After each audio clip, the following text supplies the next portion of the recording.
Welcome back. वफाकी वजीर फवाद चौधरी कहते हैं कि हफीज शेख को 180 से जायद वोट मिलेंगे, जबकि अपोजिशन 155 तक ही महदूद रहेगी। पीपल्स पार्टी को अब नोटों की गेम में नदामत भी नहीं होती। उन्होंने मुतालबा किया कि नासिर शाह समेत दीगर लोगों के खिलाफ इलेक्शन कमीशन को कार्रवाई करनी चाहिए। मेरा ख्याल है कि ये तकरीबन जो इस वक्त की सिचुएशन है, हमें 180 प्लस वोट जो है वो मिलने चाहिए, और अपोजिशन जो है, जॉइंट अपोजिशन जो है वो तकरीबन रहेगी 155 के करीब, तो आराम से जीत जाएंगे, कोई मसला नहीं। पीपल्स पार्टी ने तो जो पैसे देना है 2020 के बाद, तो मुझे लगता है पीपल्स पार्टी ने बिजनेस एज यूजुअली ले लिया है, इसके ऊपर तो नदामत भी नहीं होती उनको। और बाकी सारी पार्टीज़ में लोग जो हैं वो हैं जो बिक रहे हैं या हारे हैं, देने वाले अल्हम्दुलिल्लाह पीपल्स पार्टी के हर केस में। तो मुझे उम्मीद है कि इलेक्शन कमीशन सख्त कार्रवाई करेगा, और ये जो नासिर अली शाह साहब ने और बाकी लोग जो उसमें मुलव्वस हैं, मसला ये है कि हमारा इंटरेस्ट ये है ऐसे इलेक्शन होने चाहिए जिसमें लोगों को पता हो कि पैसे, ये तो नहीं कि लोगों के जिसके पास करोड़ों नहीं है वो इलेक्शन ही नहीं लड़ सकता। तो एक ऐसा इलेक्शन होना चाहिए जिस पर लोगों को एतमाद हो, और इलेक्शन कमीशन की अब ये जिम्मेदारी है कि वो ये निज़ाम वज़ा करे। अब उनके पास मिसाल है, इस केस को मिसाल बनाए।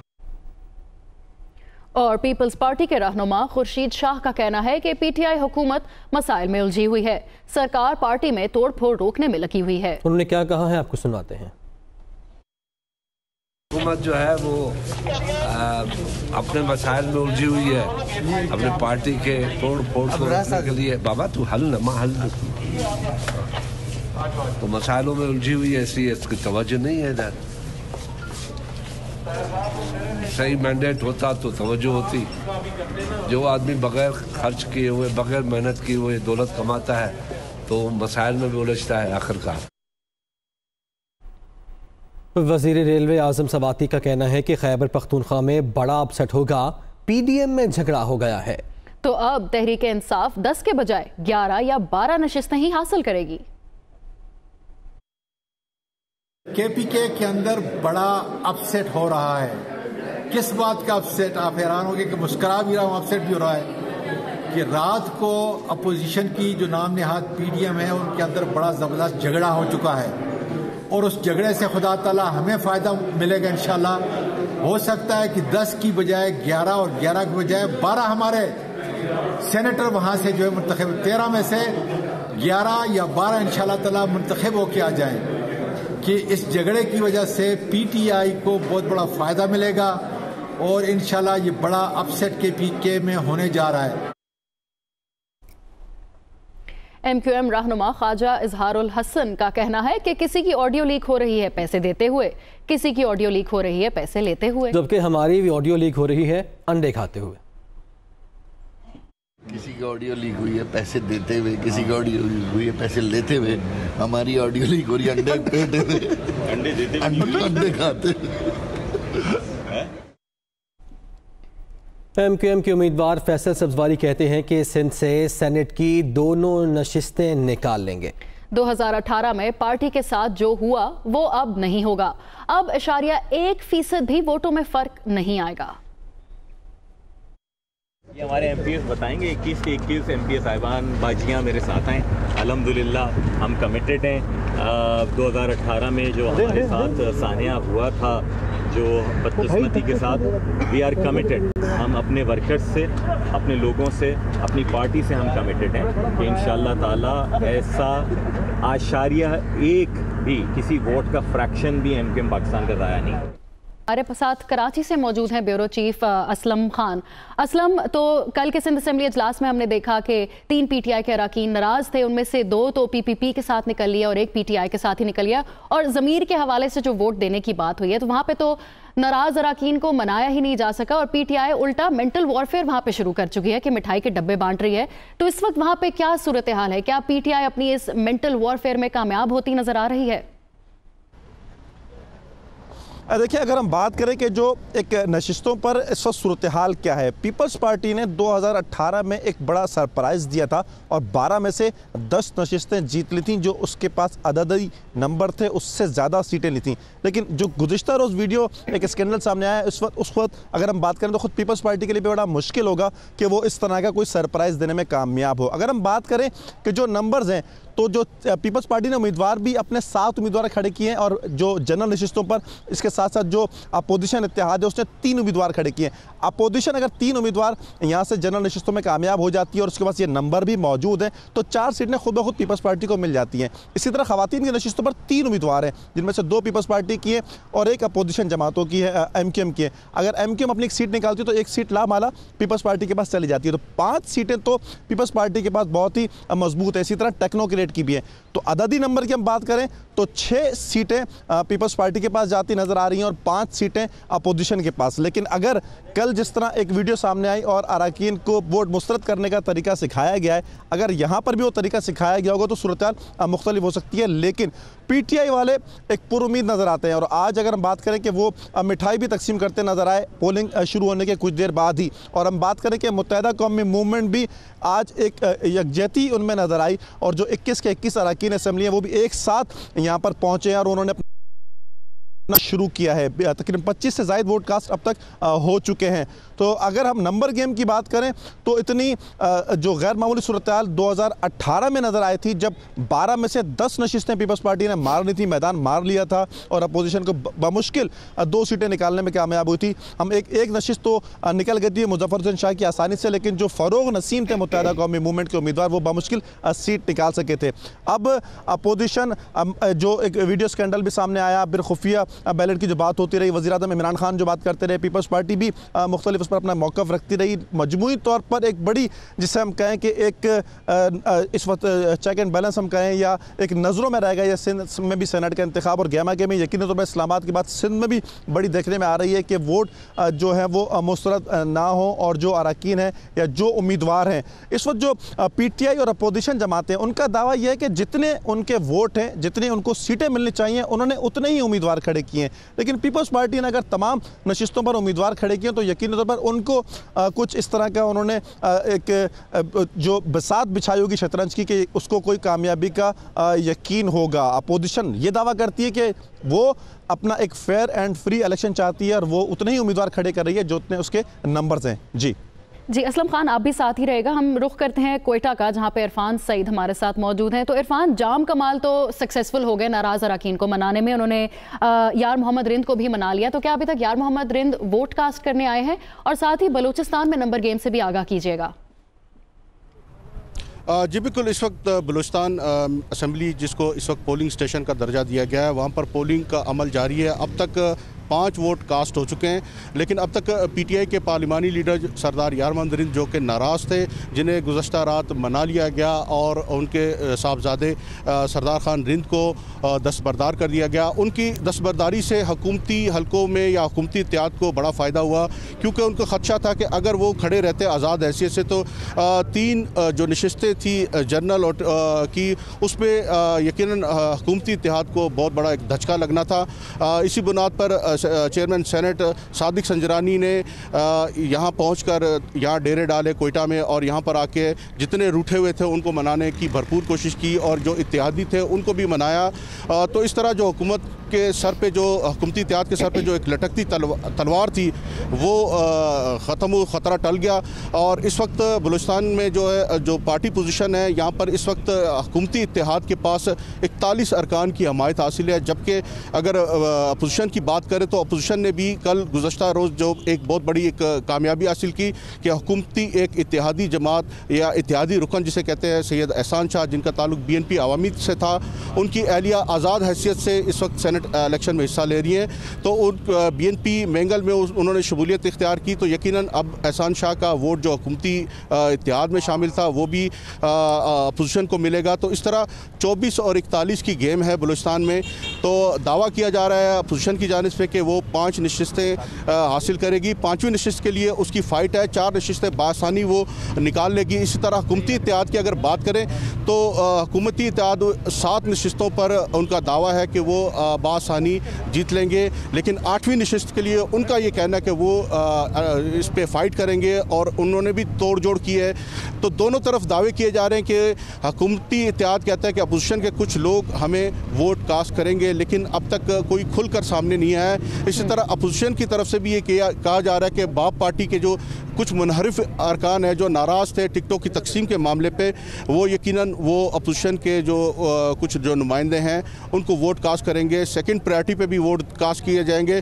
तो बलूचिस्तान में एक बड़ी दिलचस्प सूरत हाल इस वक्त है, क्योंकि यहाँ पर सबसे ज़्यादा जो वोट जो लेगा 9 वोट जिसके पास होंगे वो कामयाबी से जनरल नशिस्त पर कामयाब हो जाएगा।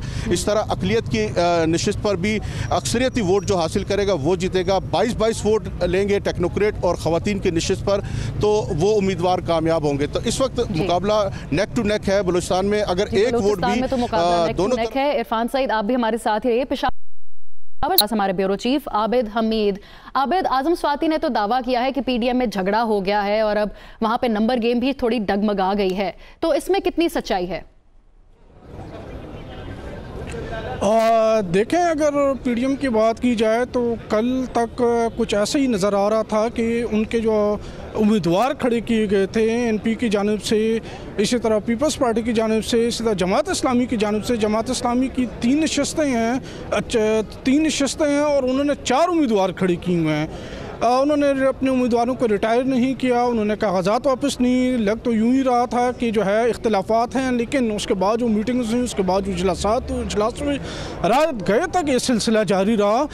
उसके बाद जो है उस वक्त अपोजिशन कदर मुतमईन नज़र आ रही है और जो अपोजिशन के अरकान जो है यहाँ पर सुबह सवेरे पहुँच गए थे। एनपी के अरकान ख़ास तौर पर, इसी तरह यूआई के जिन्होंने अपने वोट पोल किए हैं। नंबर गेम्स पर अगर नज़र डाली जाए इस टाइम पर पीटीआई को जो है वो सबकत हासिल है। पीटीआई जो है उसने 7 जनरल नशस्तों पर जो है 6 उम्मीदवार खड़ी किए हैं। अगरचे पीटीआई की जिसकी तादाद इस वक्त इत्तेहादियों के साथ मिलाकर 101 है, 5 नशस्तों पर आसानी से कामयाबी हासिल कर सकती है, जबकि 6ठी नशस्त जो ताज मोहम्मद आफरीदी के साथ इन्होंने इत्तेहाद किया गया है, उनको कुछ अरकान जो है पीटीआई के सपोर्ट करेंगे और बाकी कहा गया है कि वो अपने वोट खुद पूरे करें। इसी तरह जो है नून लीग के एक उम्मीदवार जो अचानक ही मंजरनामे पे उम्मीदवार हुए और वो भी कल से अभी तक छाए हुए हैं, उनकी पोजीशन भी जो है वो रात गए तक जो इतलात आती रही काफ़ी मजबूत थी। ये उम्मीदवार इस वक्त यहाँ पर मौजूद भी हैं। इस वक्त अभी तक जोड़ तोड़ का सिलसिला जारी है। पीटीआई ने भी अपने अरकान जिनका हुजम भी ज़्यादा है, ईवान में उनकी तादाद भी ज़्यादा है, उनको काबू में रखने के लिए मुख्तलिफ जो है वो तरीक़ाकार अपनाया है। इस दफ़ा सीएम हाउस में इस हवाले से आज जो है सीएम की ज़र-ए-सदारत इजलास भी हुआ, जिसमें बाकायदा अरकान को एक बार फिर ब्रीफिंग दी गई और मुख्तलिफ पैनल्स बनाए गए हैं। अब जो हैं वो पैनल्स के जो हैं 2-2, 3-3 टोलियों की शक्ल में जो है अरकान असम्बली जो है वो आ रहे हैं और वोट अपना कास्ट कर रहे हैं। ये तो स्ट्रेटजी इसलिए अपनाई गई है, जो हमारे ज़राए का कहना है, ताकि अरकान को फिसलने से रोका जा सके और मुबैना तौर पर अगर किसी ने कोई डील की है तो उसको भी नाकाम बनाया जा सके। सिलसिला जारी है वोटिंग का। 17 वोट अभी तक पोल हो चुके हैं। अहम अरकान जो है, अहम उम्मीदवार इस वक्त यहाँ पर मौजूद हैं। बलूचिस्तान अवामी पार्टी के ताज मोहम्मद आफरीदी सुबह से यहाँ पर मौजूद हैं। इसी तरह सानिया निश्तर भी यहाँ पर आ चुकी हैं। दीगर उम्मीदवारों का और अरकान असम्बली का जो है वो आमद का सिलसिला भी जारी है। जी आबिद हमीद, आप भी साथ ही रहेगा। खावर घुमन, मैं आपसे दोबारा सवाल करूंगी कि अच्छा वीडियो लीक हो गई, सबको पता चल गया कि हॉर्स ट्रेडिंग किसी हद तक की जा रही है, तो क्या अभी भी काउंटर फॉइल और साथ वोटर लिस्ट से कंपैरिजन करने का वक्त है कि वो भी निकल गया है? नहीं, मेरे ख्याल में अब वो ये सारे जो मामला थे ये तो सारे ख़त्म हो गए हैं। इस्लामाबाद के हलकों में अब जो बहस चल रही है वो ये बहस चल रही है कि आज शाम को जब ये नतीजा आएगा जो कि हुकूमत एक्सपेक्ट कर रही है कि शेख अपने हफीज़ शेख साहब जीत जाएंगे, और तो उसके बाद इस्लामाबाद की सियासत किस करवट बैठेगी। सर्टनली पीडीएम ने लॉन्ग मार्च अनाउंस किया हुआ है। अगर आज हफीज़ शेख जीत जाते हैं तो वो लॉन्ग मार्च वाला जो आर्गूमेंट था वो बिल्कुल ख़त्म हो जाएगा। और दूसरी तरफ अगर यूसुफ रज़ा गिलानी साहब जीतते हैं तो सर्टनली जब अगर यूसुफ रज़ा गिलानी साहब जीत जाते हैं तो फिर प्राइम मिनिस्टर इमरान खान साहब के पास जो एक आर्गूमेंट इस असम्बली में रहने के लिए जो अखलाकी जवाज़ है वो ख़त्म हो जाएगा। एक अदम एतमाद के तौर पर इस वोट को लिया जाएगा। लिहाजा इस्लामाबाद के अंदर तो अब इन इश्यूज़ के ऊपर बात हो रही है कि अब कल के बाद जब नतीजा आ जाएगा उसके बाद मुल्की सियासत में ये जो एक ख़ास सेनेट का इंतखाब है जिसके ऊपर पूरे पाकिस्तान की नज़रें हैं, उसका जो असर है वो क्या मुल्की सियासत के ऊपर पड़ेगा। सर्टनली मैं नहीं समझता कि अगर हफीज़ शेख साहब हार जाते हैं और यूसुफ रज़ा गिलानी साहब जीत जाते हैं तो उसके बाद ये मौजूदा हुकूमत इसी तरह कायम रहेगी या इसी तरह चलती रहेगी। बहुत बड़ी तब्दीलियाँ आने का खदशा है। जिसके इम्कानात बहुत कम हैं। और रात को जब वीडियो स्कैंडल आ गया तो उसके बाद तो मैं नहीं समझता कि कोई इसके ज़्यादा चांसेस रह गए हैं। और उस दूसरी तरफ अगर हफीज़ शेख साहब जीत जाते हैं तो फिर इमरान खान या मौजूदा हुकूमत के पास जो उनके पास एतमाद ऑलरेडी कह रहे हैं कि हमारे अरकान हमारे पास हैं, वो एक एतमाद का वोट उनको मिल जाएगा। जो पीडीएम का लॉन्ग मार्च है या पीडीएम एक तहरीक जो लॉन्च करने का सोच रही है उसके अंदर फिर जान उसरा नहीं रहेगी। लिहाजा इस्लामाबाद में आज की वोटिंग के हवाले से तो जो बात रात को हमने सुनी, ज़्यादा जो फोकस है वो नतीजे के ऊपर है कि ये नतीजा किस करवट बैठेगा और इस नतीजे की शक्ल में मुल्की सियासत के ऊपर क्या असरात पड़ेंगे। जी, कुछ उनके शेड्यूल का पता है? खबर मैं पूछ रही थी कि वजीर आजम कब तक आएंगे वोट कास्ट करने, उनके शेड्यूल के बारे में अभी तक कुछ पता चला है हमें? तो थोड़ी देर में उनका चक्कर लगेगा, 5 बजे तक टाइमिंग है। वो उस हवाले से तमाम जो लोग हैं वो आ रहे हैं आहिस्ता आहिस्ता। जो MNA साहिबान हैं उससे उस दौरान उनका जो है वोट कास्ट हो जाएगा। अभी देखते हैं कितनी देर में उनका प्लान है। फ़िलहाल उन्होंने मीडिया के साथ शेयर नहीं किया। जो ही प्लान प्राइम मिनिस्टर ऑफिस से जब इशू होगा तो उसके बाद वो हमारे साथ भी शेयर हो जाएगा। जी, आप साथ ही रहेगा। हम वापस असलम खान की तरफ जाएंगे, ब्यूरो चीफ कराची। तो असलम, सिंध में पीटीआई की पोजीशन इतनी मजबूत नहीं है जो रिपोर्ट्स आ रही हैं, और सिंध में पीटीआई को वाकई काफ़ी जान लगानी पड़ेगी वोट हासिल करने के लिए। साथ में ही फैसल वावडा ने भी इस्तीफा दे दिया और सिंध से ही फैसल वावडा खड़े हैं। तो क्या उनको अपनी जीत पे इतना कॉन्फिडेंस है कि उन्होंने कहा कि वो कौमी असम्बली की नशिस्त से इस्तीफा दे दें? लेकिन ये आपने एक बड़ा अच्छा सवाल किया। बड़ा एक अहम होगा ये फैसल वावडा के लिए और ख़ुद पीटीआई के लिए बड़ी अहमियत की हामिल होगी ये बात कि वो सिंध से पहली बार इंतखाब में, जो सेनेट के इंतखाब में उसका जो एक उम्मीदवार है इस तरह वो हिस्सा ले रहे हैं। और ऐसे उम्मीदवार जिन पर एक बड़ी उम्मीदें हैं और वो कौमी असम्बली से मुस्ताफ़ी होकर के वो यहाँ से एक इंतखाब लड़ रहे हैं। अगर हम बात करें कि जो नंबर्स हैं, जितने उनको नंबर्स चाहिए तकरीबन 56 वोट, तो उसके लिए उनके पास वो वोट मौजूद हैं। अगर हम बात करें मजमूई जो अपोजिशन की तादाद सिंध असम्बली में वो 69 है, लेकिन इसमें से 4 जो वो अरकान हैं वो उनको वोट नहीं करेंगे। जमात इस्लामी के जो रुकन है वो वोट नहीं दे रहे हैं। और हम बात करें टेक्नोक्रेट की नशिस्त पर जो TLP के 3 अरकान हैं वो अपने उम्मीदवार को वोट देंगे। तो जो 65 रुकनी जो अपोजिशन इत्तेहाद है उसकी जानिब से तो ये दावा भी किया जा रहा है और ये एक उम्मीद भी जाहिर की जा रही है कि वो फैसल वाडा को जो वोट देंगे उस पर जो सैफुल आबड़ो को। और हम बात करेंगे जो फैसल वाडा के लिए भी, फैसल सब्जवारी के लिए भी और सदरुद्दीन राशिदी के लिए भी जो अपोजिशन जमातें वो खासा मुतारिक रही हैं और वो पूरी उनकी कोशिश है कि फैसल वाडा इस नशिस्त पर कामयाब हो जाए। और गुज़िश्ता रोज़ से हम देखें कि पीटीआई बड़ा एक मुतहर्रिक किरदार अदा करती रही है। आपने जो बात की कि पीटीआई को जान लड़ानी पड़ रही है, खासी मुश्किल का सामना करना पड़ रहा है। अगर हम बात करें कि टेक्नोक्रेट की नशिस्त पर और साथ साथ अपने उस उम्मीदवार पर जो कौमी असम्बली की नशिस्तें मुस्तावी हो चुके हैं और उनकी नाअहली के लिए दरख्वास्त भी की गई थी। और इसके साथ साथ बड़ा एक जो पीटीआई को एक अपने अपोजिशन जो जमातें हैं उनको भी साथ रख करके इस वोटिंग के अमल में ये इस बात को यकीनी बनाना है कि वो उनको वोट दें। और उस सूरत में कि जब 3 अरकान उनके मुनारिफ हुए थे, एक वापस आ गए करीम बख्श गबोल जो कि अभी अब तक वोट डालने नहीं आए। जो 2 मुनारिफ अरकान थे पीटीआई के, उन्होंने अपना वोट कास्ट कर दिया है, शहरियार शर और असलम आबड़ो। तो 2 अरकान तो पहले ही पीटीआई के कम हो चुके हैं। तो अब ज़्यादा जो उनके अपना, आपने जो सवाल किया कि क्या फैसल वाडा के लिए पुरुमीद है, तो उनके अपने नंबर्स पूरे हैं और साथ साथ ज़ाहिर है जो तरजीही वोट्स होते हैं, तरजीही पॉइंट्स होते हैं, तो उनकी कोशिश होगी कि जो अपोजिशन जमातें GDA है और MQM है उसके ज़रिए भी वो वोट उनको मिल सके। एक चीज़ मैं आपको फिर बात करूं कि जो अपोजिशन इत्तेहाद है उसने ज़्यादा उम्मीदवार खड़े नहीं किए। ये एक ज़्यादा बेहतर हिकमत अमली थी कि अपने उतने ही उम्मीदवार खड़े किए जितना उनको यकीन था कि वो ये सीट निकाल सकेंगे। हम बात करें अगर जनरल लिस्ट पर जो वोट चाहिए वो 20.51 पॉइंट्स हैं, तकरीबन 21 वोट के लगभग वोट उनको चाहिए और उनके पास जो ये नंबर है वो 65 की तादाद में मौजूद है। तो वो ये अपने अरकान को सेव कर सकते हैं। लेकिन अगर वोट मुस्तरद हो जाते हैं, अगर कोई अरकान जो फिसल जाते हैं, जिस तरह वो आबिद हमीद भी बात कर रहे थे कि कोशिश की जा रही है अपने अरकान को बचाया जाए, संभाला जाए और पीटीआई अपने 2 अरकान खो चुकी है पहले ही, इस सूरत में एक बड़ा एक मुश्किल हो सकती है। और अब सूरत हाल ये होगी कि ज़ाहिर है कि जो एक 65 रुकनी अपोजिशन थी अब उसकी तादाद 63 हो गई है। तो जो एक तरजीही पॉइंट्स होंगे उसकी बुनियाद पर भी ये फैसला होगा। और पीपल्स पार्टी ने इसीलिए अपने 5 जो उम्मीदवार 7 के 7 नशिस्तों पर खड़े किए हैं कि वहाँ से अगर कोई तरजीही पॉइंट्स मिले तो 4 सीटें तो उनकी कंफर्म बनती हैं, लेकिन साथ साथ कोशिश होगी कि वो 5वीं सीट भी ले। तो जो 6 सीटों का उसका एक यकीनी फतह है, उसको तादाद वो बढ़ा करके। आप भी साथ ही रहेगा। मुझे वापस क्वेटा का रुख करना है जहां पे इरफान सईद मौजूद हैं। इरफान, वोटिंग का अमल अभी तक बलूचिस्तान में सुस्त जा रहा है, जबकि 65 लोगों ने आके भी वोट कास्ट करना है। तो आप क्या 5 बजे तक 65 के 65 अराकीन को आके वोट डालते देख रहे हैं? जी बिल्कुल, बलूचिस्तान में जो सूरत हाल है 65 का ऐवान है और यकीनन अब पोलिंग का जो अमल है वो सुस्त तो है।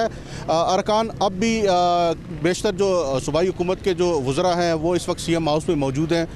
CM के साथ मीटिंग भी चल रही है, पैनल तश्कील दिए जा रहे हैं, पर्चियाँ बनाई जा रही हैं और किस किस तरीके से वोट कास्ट करना है उसके बारे में भी अरकान को ब्रीफ किया जा रहा है। तो हुकूमती अरकान कुछ तो आके वोट अपना कास्ट कर गए, अपोजिशन अरकान भी इस वक्त आहिस्ता आहिस्ता आना शुरू हो रहे हैं बलूचिस्तान के।